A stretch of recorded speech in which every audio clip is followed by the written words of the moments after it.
আসসালামু আলাইকুম বন্ধুরা। আজকে আমি আপনাদের সামনে উপস্থিত হয়েছি আমাদের ছোটবেলার সবার পরিচিত কার্স মুভির বাংলা এক্সপ্লেনেশন নিয়ে। তো চলুন শুরু করা যাক আজকের এই দুর্দান্ত মুভিটার এক্সপ্লেনেশন। মুভির শুরুতেই দেখা যায় যে একটা কার রেসিং হচ্ছে এবং এই কার রেসিংয়ে দেখা যায় আমাদের হিরো এমসি ম্যাককুইনকে। সে ছিল একটি দুর্দান্ত কার এবং সে কখনোই নিজেকে কখনো সময় পরোয়া করতো না কোনো রেসিংয়ের ক্ষেত্রে, এবং সে সবসময় নিজেকে একটা লেজেন্ড বলে দাবি করত। তো আমরা দেখতে পাই সে অলরেডি রেসে অংশগ্রহণ শুরু করে দিয়েছে। তার প্রতিযোগীদেরকে একের পর এক সে পিছনে ফেলে সামনের দিকে এগিয়ে যেতে থাকে। এর মধ্যেই হঠাৎ করে যে তার কারের যে টায়ার সেটা পাঞ্চার হয়ে যায়। সে অনেক কষ্টে সামনে এগোনোর চেষ্টা করে। তার প্রতিযোগীরা তাকে ক্রস করে সামনের দিকে এগিয়ে যেতে থাকে। অবশেষে দেখা যায় তিনটি গাড়ি একসাথে ফিনিশিং লাইন ক্রস করে, যা রেসিং ইতিহাসে এই প্রথম। যেহেতু তারা তিনজনই রেসে জিতে যায়, তাই তিনজনকে নিয়েই সমগ্র মিডিয়া উল্লাস করা শুরু করে।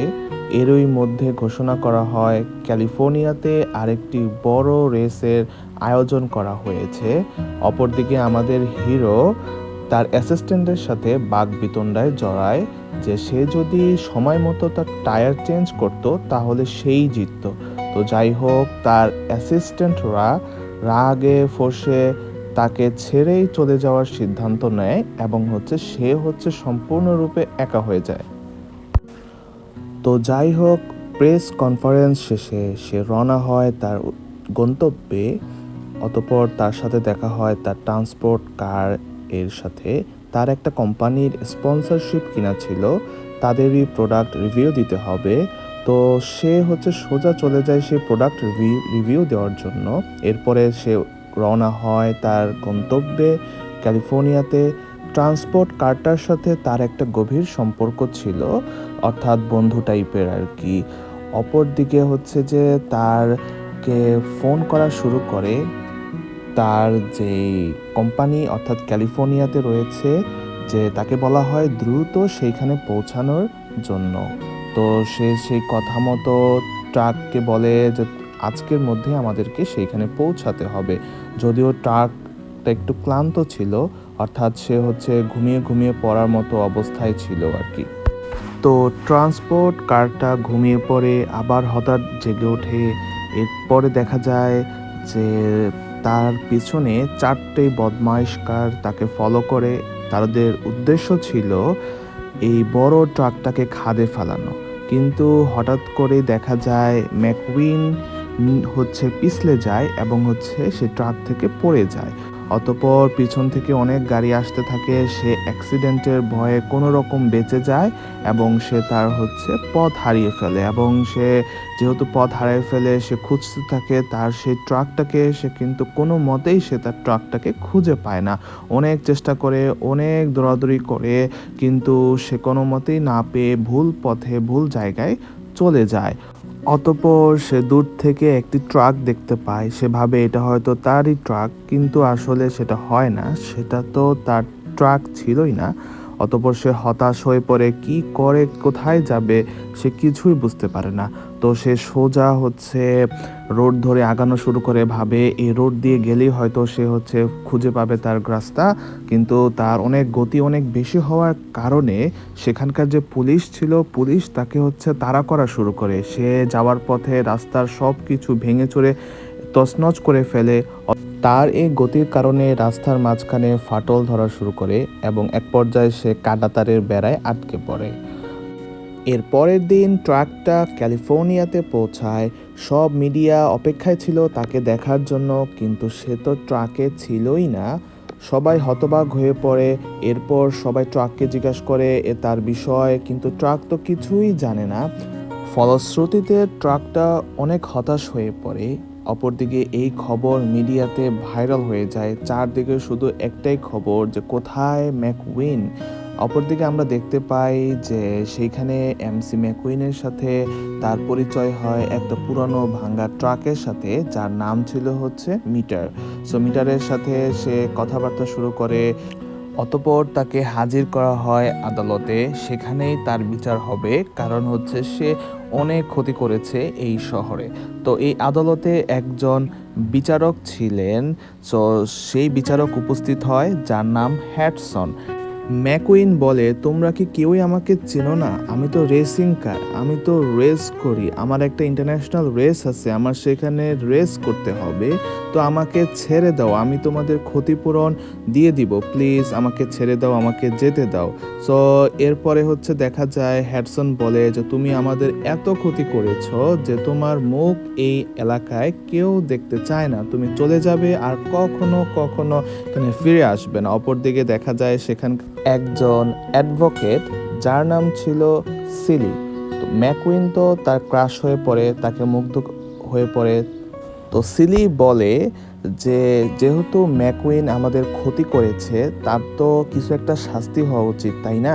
তাকে তো এভাবে যেতে দেওয়া যায় না। তো ম্যাকুইন বলে, কি বলো, আমাকে তো যেতে হবে, আমাকে তো রেসে যেতে হবে, আমার তো সময় নেই, প্র্যাকটিসও করতে হবে। তো এই দ্বন্দ্বে হচ্ছে যাই হোক চলতে থাকে। মিটার তার ব্যারিকেড খুলে দিলে সে এক দৌড়ে পালিয়ে যাওয়ার চেষ্টা করে, কিন্তু কিছু দূর যাওয়ার পর সে মনে করে তার তো তেলই নাই গাড়িতে। তো সে আর যাইতে পারে না সামনে। অতঃপর তাকে আবার ফিরে আসতে হয় এবং হচ্ছে রাস্তা ঠিক করার কাজ করতে হয়। যেহেতু এলাকার মানুষ বলে, তুমি তো আমাদের অনেক ক্ষতি করেছো, তাই আমার জন্য কিছু একটা উপকার করে যাও। সেখানকার মানুষের সাথে তার বন্ধুত্ব হওয়া শুরু হয়, সবাই তার সম্পর্কে জানতে চায়। এর সাথে মিটারের সাথেও একটা ভালো সখ্যতা হয়ে ওঠে। আশেপাশের মানুষজন সে জানতে চায় সে কি করে রেস করত, সে কোথায় রেস করত। এভাবে তাদের মধ্যে একটা ভালো রকমের বন্ডিং কাজ করে। এরপর সে অনেক কষ্টে সেই ট্রাকটাকে সামনের দিকে এগিয়ে নিয়ে যাওয়ার চেষ্টা করে এবং অবশেষে সে রাস্তার কাজ শেষ করে। কিন্তু তার কাজ কারোই পছন্দ হয়নি। এঁকাবাঁকা করে রাস্তা তৈরি করে রাখে। সেই রাস্তা এমন অবস্থা যা চলার মতো না। তো সে পরে হ্যাডসনের কাছে সে আসে এবং বলে যে আমাকে যেতে দাও, আমাকে যেতে হবে। কিন্তু সে তো রাস্তার কাজ ঠিকমতো করেইনি, এমন রাস্তা তৈরি করেছে যেটা চলার উপযোগী না। হ্যাডসন তাকে বলে যে তোমাকে আমি যেতে দিতে পারি যদি তুমি আমার সাথে একটি রেসে অংশগ্রহণ করো। যদি তুমি রেসে জিতে যাও তাহলে তোমাকে যেতে দেওয়া হবে, আর না হলে তুমি রাস্তার কাজই করবে। সো এই কথা শুনে সে রাজি হয়ে যায়, কারণ সে তো একটা গাড়ি ছিল যা রেস করত। কিন্তু তার যে বান্ধবী ছিল সে হচ্ছে ভীষণ নারাজ হয়। তো যাই হোক, তাদের মধ্যে শুরু হবে রেসিং প্রতিযোগিতা। যেহেতু ম্যাকুইন একটা স্পোর্টস কার ছিল, সো সে খুব দ্রুত যাওয়া শুরু করে, কোনো দিক না থাকে। কিন্তু এটা একটা বালির রাস্তা ছিল, যেখানে তার পক্ষে রেস করা খুবই ডিফিকাল্ট ছিল, যেটা হ্যাডসনের জানা ছিল। কিন্তু সে কোনো কিছু পরোয়া না করে চলতে থাকে। হঠাৎ করে সে খাদে পড়ে যায়, যেটা পূর্বের প্ল্যান ছিল। তো সে খুবই আপসেট হয়ে পড়ে, তাকে তুলে নেওয়া হয় খাদ থেকে। এবং যেহেতু সে হেরে যায়, তো তাকে অবশ্যই রাস্তার কাজ করতে হবে পুনরায়, যেটা হ্যাডসনের পূর্ব পরিকল্পনা ছিল। কারণ সে তো স্পোর্টস কার, সে তো ভাঙা রাস্তায় বা হচ্ছে বালির রাস্তায় সে গাড়ি চালাতে পারে না। তো যাই হোক, সে আবার কাজ শুরু করে দেয় পুনরায়। সে আগের দিনের মতো রাস্তা ঠিক করার কাজ শুরু করে। সে এবার হচ্ছে সেই গড়া রাস্তাটাকে আগের ভেঙে নতুন রাস্তা তৈরি করতে হবে, যেহেতু সে আগের রাস্তাটা খুবই বাজেভাবে তৈরি করেছিল। পরের দিন দেখা যায় যে সে সেই বালির রাস্তায় আবার ট্রেনিং করা শুরু করে, কিন্তু সে আবার পরাজিত হয়, আবার ট্রেনিং শুরু করে, আবার পরাজিত হয়। এভাবে সে বারবার প্রতিযোগিতায় হেরে যায়। সো এবার হ্যাডসন বলে যে যখন তুমি একটু মোড় নিবে তখন হচ্ছে একটু চাকা একটু ঘুরিয়ে দিবে, তাহলে তুমি মোড় নিতে পারবে। সো ও সেটাই করে, কিন্তু সে ফেল হয়। তো যাই হোক, এভাবে চলতে থাকে, রাস্তার কাজও চলতে থাকে। এর মধ্যে দিয়ে আশেপাশের মানুষজনও তার সাথে একটা ভালো বন্ধুত্ব হয়। সবার সাথে সে একেবারে গভীরভাবে হচ্ছে মিশে যাওয়ার হচ্ছে যে চেষ্টা করে। রাতে হচ্ছে মিটার তাকে হচ্ছে একটা নিরিবিলি জায়গায় নিয়ে যায়, একটা চমক দেখাবে বলে বলে যে এই যে এইখানে যে ট্রাকগুলো আছে, ট্রাক্টরগুলো আছে, ওদেরকে হর্ন দিলে ওরা উল্টে যায়, যেই কথা সেই কাজ। হর্ন দেওয়ার সাথে সাথে তারা হচ্ছে যে উল্টে যায় অর্থাৎ একটা ট্রাক হচ্ছে সে হচ্ছে উল্টে যায়। তো তারা সামনের দিকে এগিয়ে যেতে থাকে এবং যেহেতু ম্যাকুইন হর্ন দেয় যার ফলে হচ্ছে যে ওখানকার সমস্ত ট্রাক্টরগুলো হচ্ছে উল্টে যায়, কারণ ম্যাকুইনের হর্নের শব্দ অনেক তীব্র ছিল। তো যাই হোক, মিটার বলে এখানে একটা বড় ভয়ানক একটা দানব আকৃতির ট্রাক আছে, যেটা থেকে একটু সাবধান হয়ে থাকতে বলে। ইতিমধ্যেই সেই বড় ট্রাক্টরটা তাদের পিছু ধাওয়া করা শুরু করে। তারা তো ভয়ে সামনের দিকে এগিয়ে যাওয়ার চেষ্টা করে। তো যাই হোক, তারপরে কোনো মতে তারা তাদের পিছু ছুটতে পারে। তো বন্ধুরা, আজকের ভিডিওটা এই পর্যন্তই থাক। এরপরে আমি আপনাদের জন্য পার্ট 2 আনবো, যে ম্যাকুইন কি আসলে এসে ফিরে যেতে পারলো তার প্রতিযোগিতার ক্যালিফোর্নিয়াতে। সো যেহেতু আমার চ্যানেলটা নতুন, আপনারা একটু অবশ্যই আমার চ্যানেলটাকে লাইক করবেন, সাবস্ক্রাইব করবেন, বেল বাটনটা ক্লিক করে রাখবেন। Bye bye.